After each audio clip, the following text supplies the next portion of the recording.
మనకి ఇండియన్ టీంలో అటువైపు T20 world cup, ODI world cup, అలాగే ఛాంపియన్స్ ట్రోఫీ ఈ మూడు కూడా అందించిన కెప్టెన్ ఎవరు అంటే ప్రతి ఒక్కళ్ళు చెప్పేది ఎంఎస్ ధోని పేరే కదా.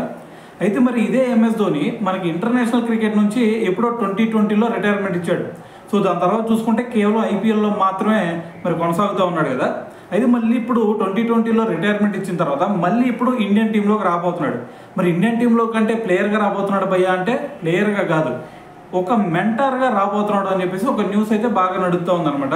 అయితే దీనికి సంబంధించి ఆల్రెడీ బీసీసీఐ కూడా సిద్ధంగా ఉందని చెప్పేసి మరి తెలుస్తూ ఉంది. అయితే అంతకుముందు మనకి ఎప్పుడు 2021లో చూసుకుంటే మరి ఇండియన్ టీంకి టీ20 వరల్డ్ కప్లో అప్పుడు మెంటర్గా ఉన్నాడు. అయితే అప్పుడు మనకి అంత మంచి పర్ఫార్మెన్స్ మన టీమిండియా నుంచి రాలేదనుకోండి, అది పక్కన పెట్టేస్తే అప్పుడు చూసుకుంటే కేవలం ఇది ఆ ఒక్క సీజన్కి సంబంధించి మాత్రమే మరి ఒక కాంట్రాక్ట్ అయితే కుదుర్చుకున్నారు. కానీ ఇప్పుడు వచ్చేసరికి లాంగ్ ఫామ్లో ఎంఎస్ ధోనిని మెంటర్గా కాంట్రాక్ట్ కుదుర్చుకోవాలని చెప్పేసి బీసీఐ కూడా చూస్తూ ఉందన్నమాట. సో మరి చూద్దాం ఏం జరిగిద్ది అనేది.